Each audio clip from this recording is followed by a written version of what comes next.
સોમનાથ યુનિવર્સિટીમાં વધુ એક ભરતી પ્રક્રિયામાં કૌભાંડ સામે આવ્યું। સંસ્કૃત યુનિવર્સિટીમાં રિસર્ચ આસિસ્ટન્ટની ભરતીમાં આ કૌભાંડ થયું છે। ભરતી પહેલા જ ઉમેદવારની પસંદગી નક્કી થઈ ગઈ હોવાનો આક્ષેપ પણ કરવામાં આવ્યો છે। વાઘ વૈશાલીબેન કેશુરભાઈની પસંદગી થઈ, જો કે યુવરાજસિંહ યોગના સંશોધન મદદનીશ તરીકે વાઘ વૈશાલીની ભરતી સામે સવાલો પણ થઈ રહ્યા છે। 8 જાન્યુઆરીએ રાત્રે 2 વાગ્યે મેલ કરી સત્તાધીશોને જાણ કરી હતી અને ભરતી રદ કરવામાં આવે અને તટસ્થ તપાસ કરવામાં આવે તેવી પણ માંગ છે। વાઘ વૈશાલીબેન કેશુરભાઈ આ જે વ્યક્તિ છે એ વ્યક્તિ પરીક્ષાની અંદર ગેરરીતિ કરી અને આ પરીક્ષાનો ભાગ બનવાની છે એ પ્રકારની માહિતી એ અમારા સુધી પહોંચી હતી।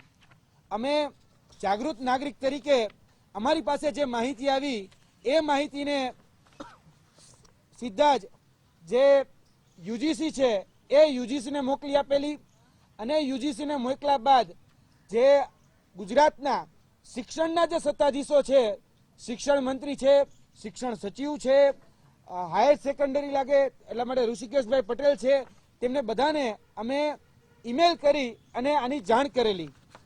આજે ખાસ કરીને આ પ્રેસ કોન્ફરન્સ કરવાનું કારણ કે આમાં જે અમે 2 નામ આપ્યા હતા એમાં પહેલું નામ વાઘ વૈશાલીબેન કેશુરભાઈ, જેનું આજે પસંદગી પામનાર જે ઉમેદવારો છે એ પસંદગી પામનાર ઉમેદવારોની યાદી આજે 12 વાગે એ જાહેર થઈ છે અને પહેલું જ નામ પસંદગી પામનાર ઉમેદવારોની યાદીમાં પહેલું જ નામ એ વાઘ વૈશાલીબેનનું છે।